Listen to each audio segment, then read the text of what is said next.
The autumn rain drummed against the windows of Kensington Palace as Charles wandered through the empty corridors.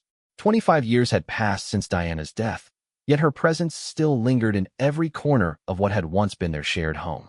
Now, at 74, he found himself drawn back to these rooms more often than he cared to admit. The renovation work had begun 3 weeks ago. Workers were updating the electrical systems in Diana's former private quarters, rooms that had remained largely untouched since 1997. Charles had avoided this wing for years, but today something pulled him toward the familiar blue door that led to her study. The construction crew had left early due to the weather. Scaffolding stood abandoned, and dust sheets covered most of the furniture. Charles pushed open the door to Diana's study, his footsteps echoing on the hardwood floor. Sunlight filtered through the tall windows, casting long shadows across the room where she had spent countless hours writing letters to charities and planning her humanitarian work. Behind Diana's ornate writing desk, workers had removed a section of the wainscoting to access old wiring. Charles approached the opening, remembering how Diana had always complained about the poor lighting in this corner. She had often mentioned wanting to add more electrical outlets near her desk. As he examined the workers' progress, something caught his eye. Wedged between two wooden beams, barely visible in the narrow space, was a small leather-bound book. Charles reached in carefully, his fingers closing around the worn cover.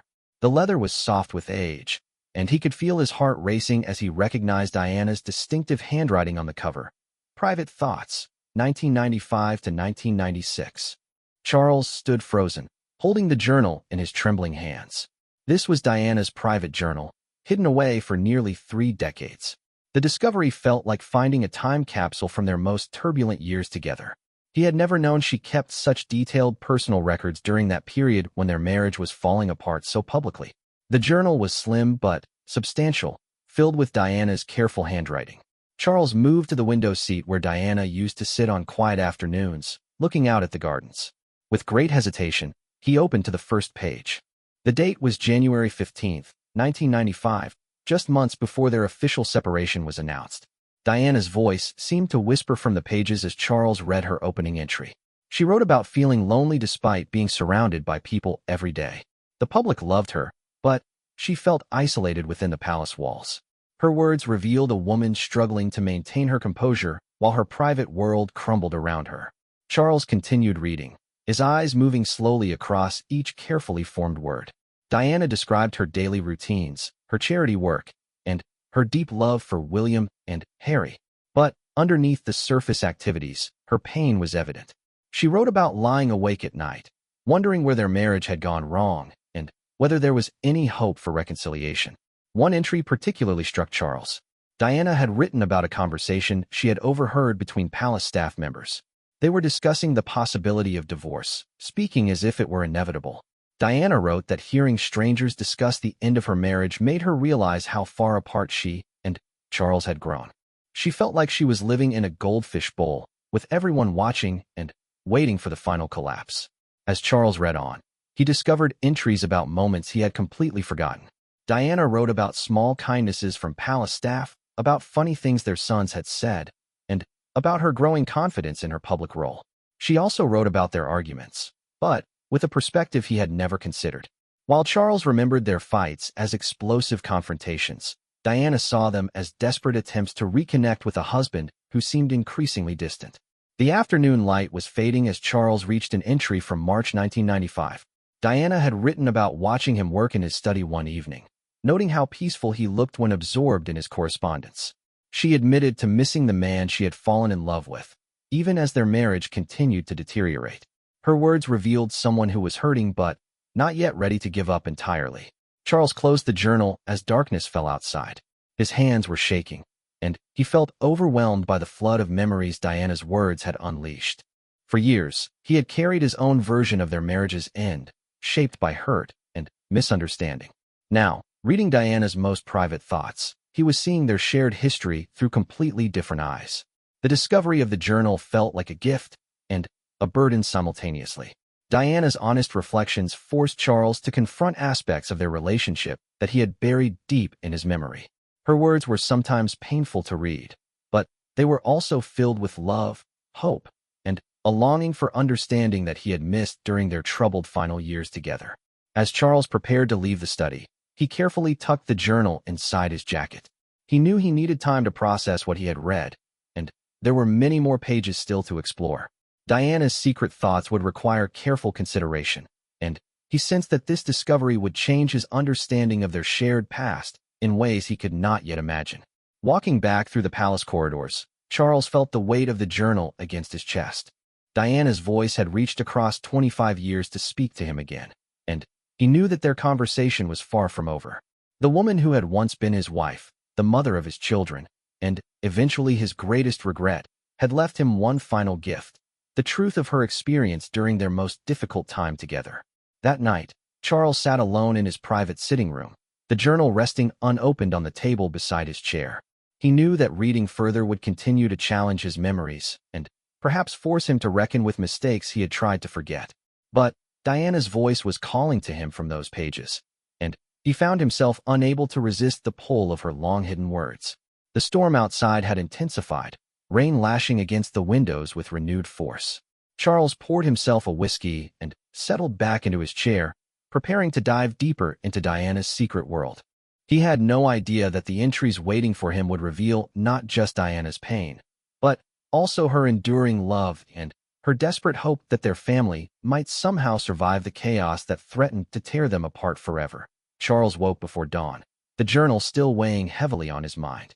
He had barely slept, his dreams filled with fragments of Diana's words and memories he thought he had buried forever. The whiskey glass sat empty beside his chair where he had left it the night before, and gray morning light filtered through the curtains of his bedroom at Clarence House. After a simple breakfast, Charles retreated to his private study with Diana's journal. The room was quiet except for the gentle ticking of an antique clock, and he felt ready to continue reading about the woman who had once shared his life. Opening to where he had stopped the previous evening, Charles found himself in April 1995, a month that had been particularly difficult for both of them. Diana's handwriting seemed more hurried in these entries, as if she had been writing quickly to capture fleeting thoughts. She described a charity gala they had attended together, one of their last public appearances as a couple. Charles remembered the evening as a tense affair where they had barely spoken to each other, but Diana's account painted a different picture entirely.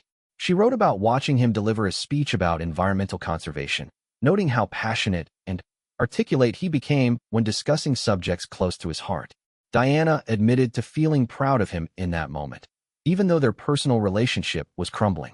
She described standing at the back of the ballroom, listening to the applause, and remembering why she had fallen in love with his dedication to making the world better. But Diana's pride was mixed with sadness. In the same entry, she wrote about the ride home in their official car, sitting side by side in complete silence. She had wanted to compliment his speech, to bridge the growing gap between them, but the words felt impossible to speak. The distance between them seemed to expand with each passing day, even when they were physically close together. Charles paused in his reading, remembering that car ride with startling clarity. He had been thinking about Diana that night, wondering if she had been listening to his speech and whether she approved of his message. The irony was overwhelming. They had both been thinking of each other, both wanting to connect, but neither had found the courage to reach across the silence that had grown between them. The journal revealed Diana's deep concern for William and Harry during this turbulent period. She wrote extensively about trying to maintain normalcy for their sons while the media circus swirled around their family. Diana described bedtime conversations with the boys, their innocent questions about why their parents seemed so unhappy, and her desperate attempts to shield them from the worst of the tabloid coverage. One entry from late April particularly moved Charles. Diana had written about a morning when 8-year-old Harry had asked her directly if she and his father were going to get divorced. She described holding her youngest son while he cried, promising him that no matter what happened between his parents, both she and Charles would always love him completely. Diana's words revealed the enormous emotional burden she carried, trying to be strong for their children while dealing with her own heartbreak. Charles found himself crying as he read Diana's account of their son's confusion and pain. He had been so focused on his own suffering during that period that he had not fully grasped how much Diana was sacrificing to protect William and Harry. Her maternal instincts had been working overtime, creating a bubble of security for their children even as her own world fell apart. The journal entries from May 1995 showed Diana grappling with her public role as their marriage deteriorated. She wrote about opening a new children's hospital wing, forcing herself to smile and engage with families while her personal life dominated newspaper headlines. Diana described the surreal experience of being cheered by crowds who saw her as a fairy tale princess, when privately, she felt like her life was becoming a nightmare. But Diana's strength shone through even her darkest moments. Charles read entry after entry where she pushed through her own pain to comfort others. She wrote about visiting patients who were dealing with far greater challenges than her own, and how their courage helped put her troubles in perspective. Diana's compassion for others remained unwavering, even when she was struggling to be kind to herself. In one particularly revealing entry, Diana wrote about a conversation with her mother, Frances Shand Kidd. Her mother had urged her to fight for her marriage, to find a way to work through their problems rather than accepting defeat. Diana's response showed both her maturity and her despair. She wrote that she had been fighting for their relationship for years, but felt like she was battling alone. The effort of trying to save something that seemed determined to self-destruct was exhausting her. Charles set the journal aside for a moment, overwhelmed by Diana's honesty about their relationship's decline. He had always known that their marriage was troubled, but reading her private thoughts revealed just how isolated and desperate she had felt. While he had been withdrawing into his work and his own world, Diana had been fighting to hold their family together against increasingly impossible odds. The summer entries of 1995 showed Diana beginning to accept that their marriage might not survive. Her tone became more resigned, less hopeful, but also more determined to find her own path forward. She wrote about focusing on her charity work, about planning new projects that would allow her to make a meaningful difference in people's lives. Diana was slowly transforming from a woman trying to save her marriage into someone preparing to build an independent future. But even as Diana prepared for separation, her love for Charles remained evident throughout her writings. She wrote about missing their early conversations, remembering walks in the gardens at Highgrove when they had shared dreams and plans for the future. Diana described watching old photographs of their wedding day, wondering if they could have done anything differently to prevent the slow erosion of their partnership. One entry from July 1995 revealed Diana's perspective on Camilla Parker Bowles, the woman who had become a symbol of their marriage's failure. Rather than expressing anger or hatred, Diana wrote about feeling sorry for everyone involved in their complicated situation. She acknowledged that Charles had a history with Camilla that preceded their own relationship, and, while she felt betrayed, she also recognized that matters of the heart were rarely simple or fair. Charles was stunned by Diana's compassion toward Camilla. The media had portrayed their situation as a bitter triangle, with Diana as the injured party fighting against her husband's mistress.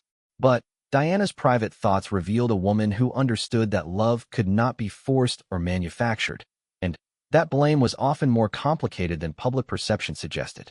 As the afternoon wore on, Charles reached the autumn entries of 1995. Diana's writing style had evolved, becoming more confident and self-assured. She wrote about taking control of her public schedule, choosing charitable causes that reflected her personal passions rather than royal obligations. Diana was discovering her own voice and her own power, separate from her role as Charles's wife. The transformation in Diana's journal entries was remarkable to witness.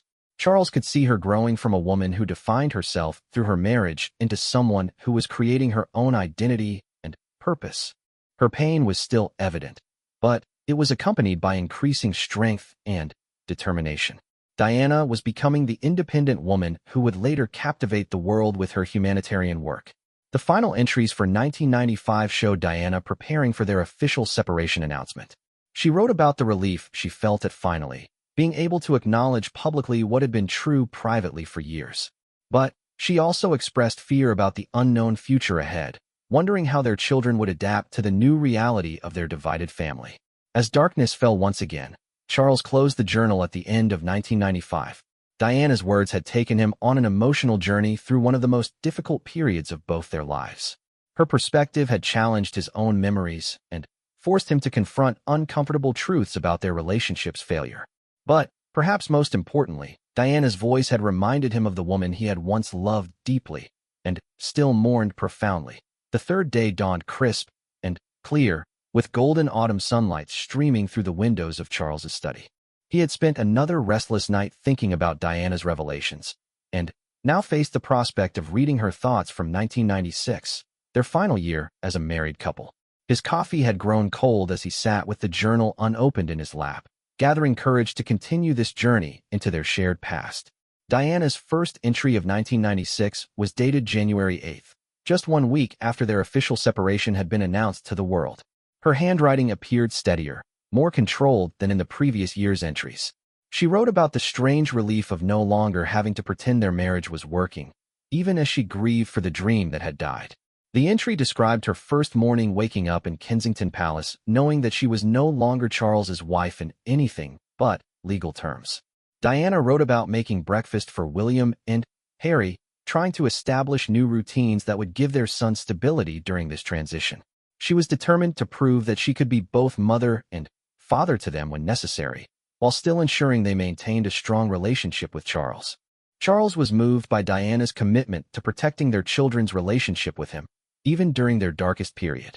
She wrote about encouraging the boys to call him every evening, about planning special activities for their weekends with their father, and about never speaking negatively about him in their presence. Diana's maturity and grace under pressure shone through every word.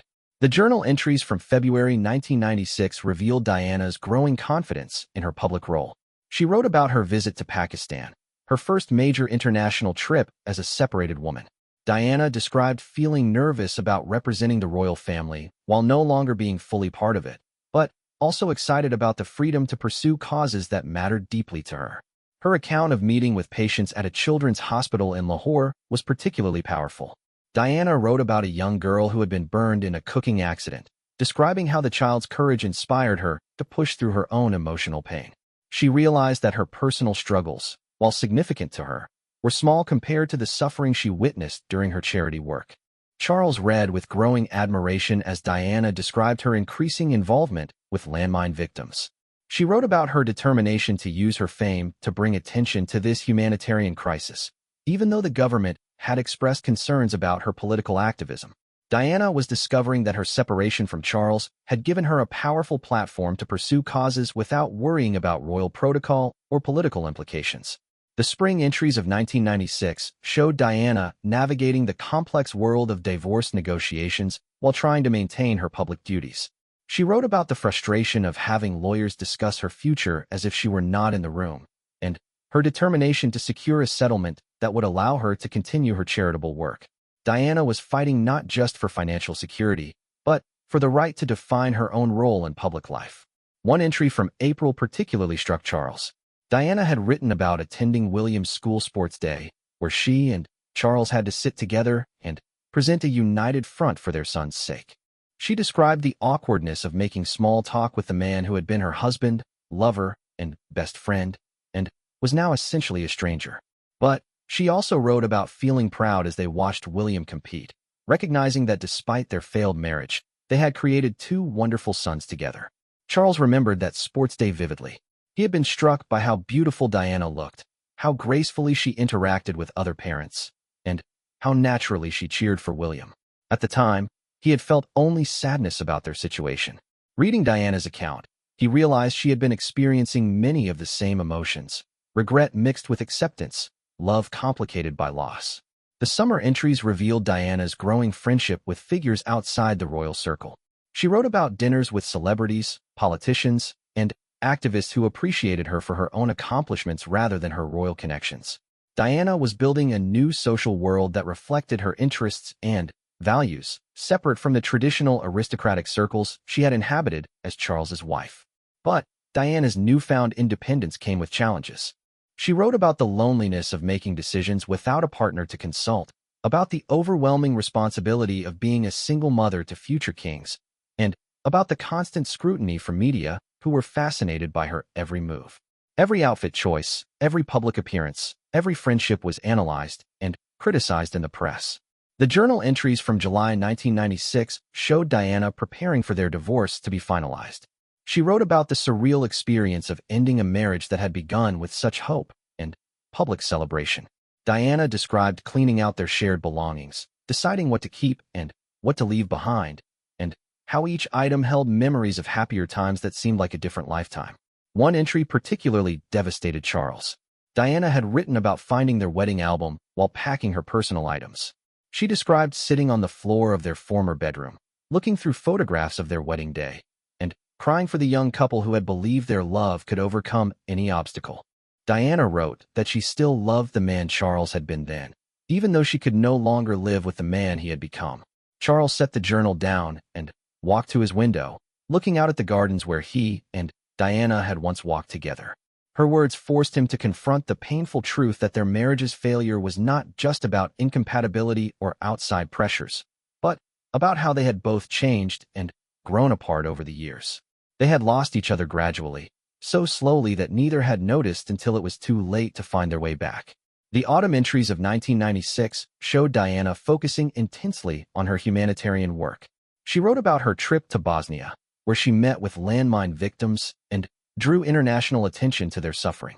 Diana described feeling more purposeful and fulfilled than she had in years, finally, able to use her platform for causes that mattered to her without worrying about royal protocol or political sensitivities.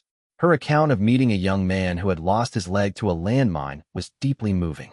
Diana wrote about holding his hand while he told his story, and how his determination to rebuild his life inspired her to continue fighting for landmine awareness despite criticism from some government officials. She was discovering that her separation from Charles had actually increased her ability to make a meaningful difference in the world.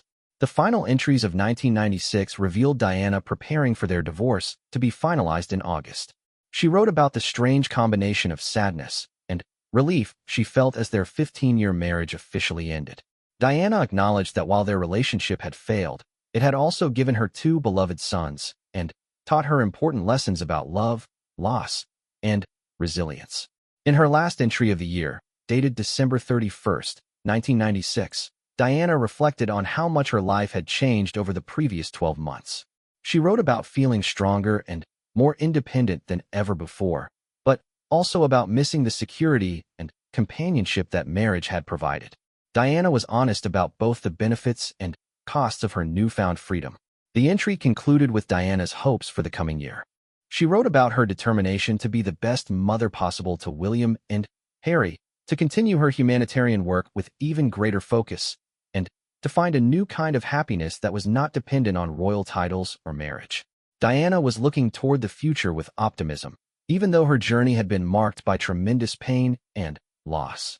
As Charles finished reading the 1996 entries, he was struck by Diana's resilience and grace throughout their divorce proceedings. While he had been focused on his own hurt and confusion during that period, Diana had been rebuilding her entire identity and creating a new life for herself and their children. Her strength and determination were evident on every page, even during her most vulnerable moments. The journal revealed a woman who had transformed from a fairy tale princess into a modern humanitarian leader. Diana had found her own voice and her own mission, separate from her royal connections. Charles realized that in many ways, their divorce had freed Diana to become the person she was meant to be, even though the process had been emotionally devastating for both of them. Sitting in his study as evening approached, Charles felt overwhelmed by the complexity of emotions Diana's words had stirred up. Her journal had forced him to reconsider their entire relationship, from their early courtship through their troubled marriage to their painful separation. Diana's perspective had challenged his own memories and revealed truths he had been unwilling or unable to see at the time. Charles approached the final section of Diana's journal with a heavy heart.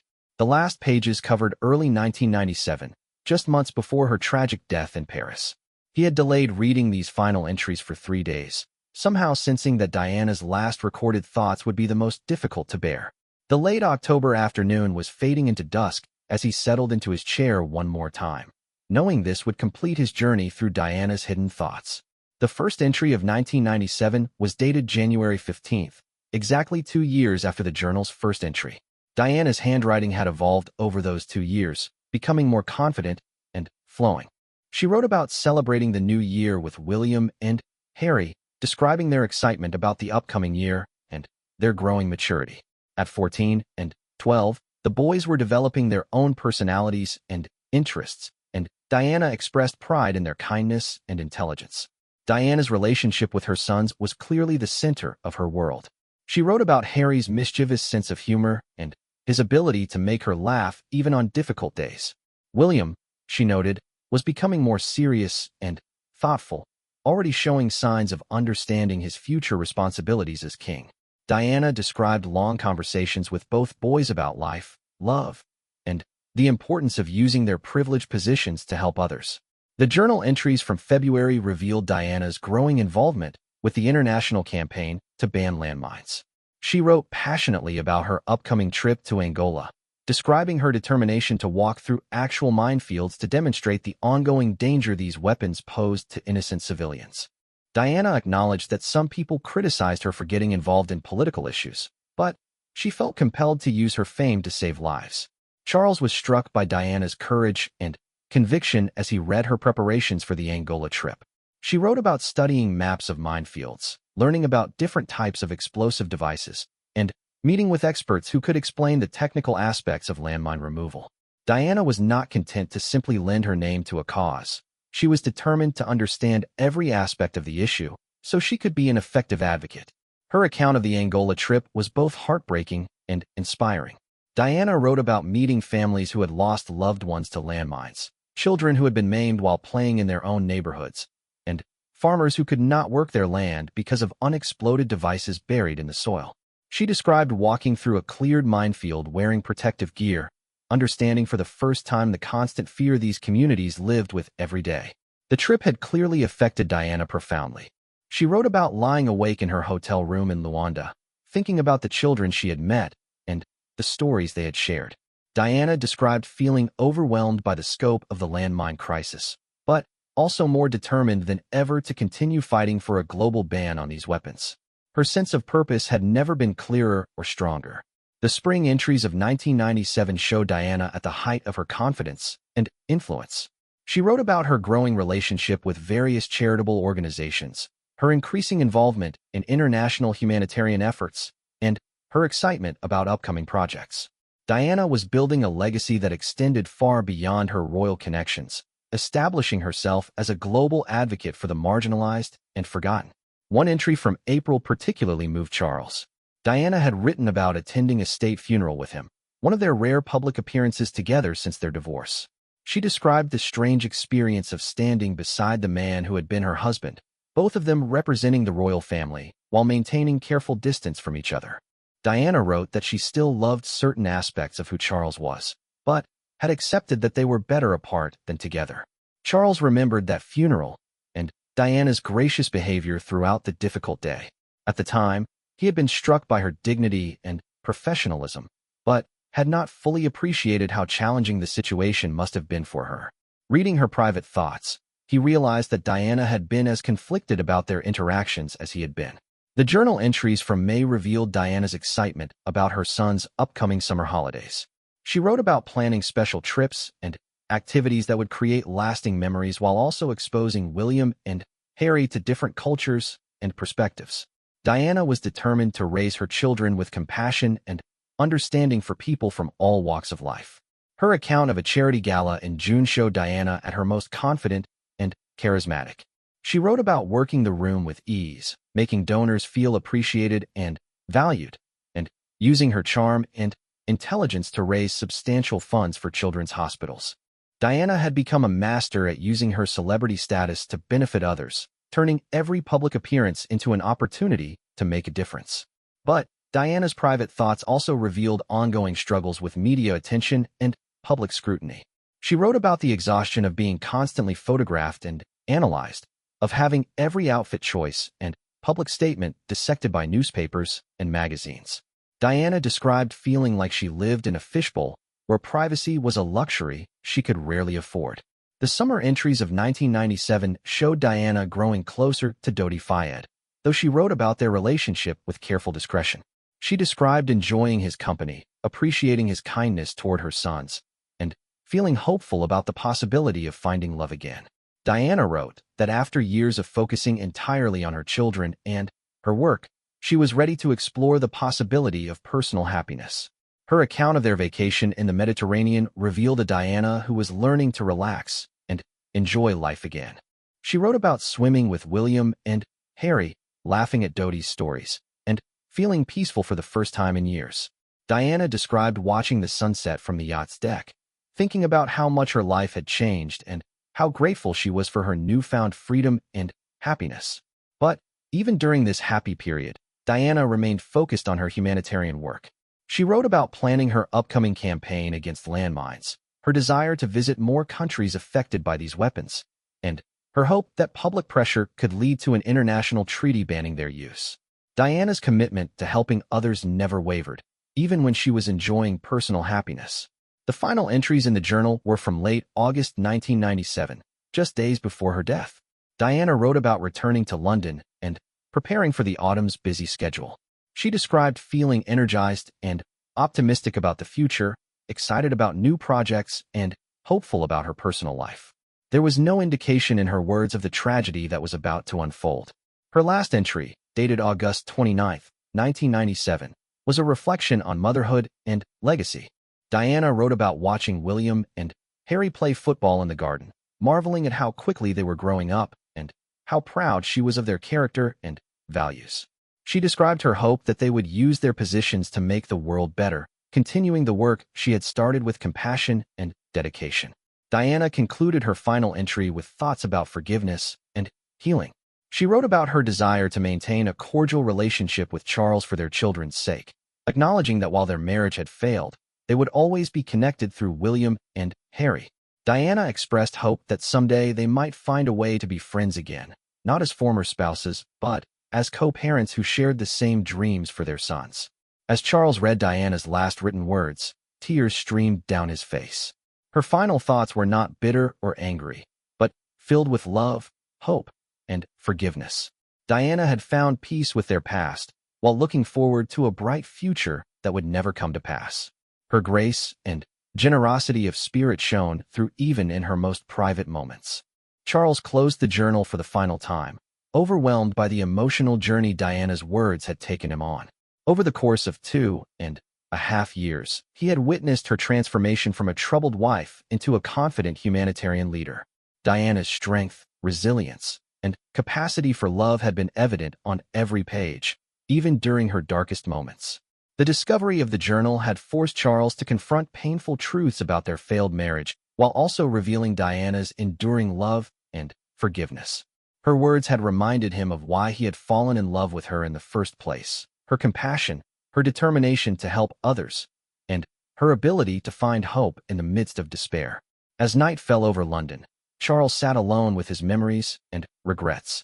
Diana's journal had given him an unexpected gift: the chance to understand their shared history from her perspective and to appreciate the remarkable woman she had become after their divorce. While he could not change the past or bring her back, he could honor her memory by supporting the causes she had championed and by ensuring that their sons continued her legacy of service and compassion. The journal would remain his secret, a private conversation between former spouses who had found their way back to understanding and forgiveness, even if it came too late for reconciliation. Diana's voice had reached across 25 years to remind Charles that love, once genuine, never truly dies. It simply transforms into something different, something that can coexist with loss and regret while still offering hope for healing and peace.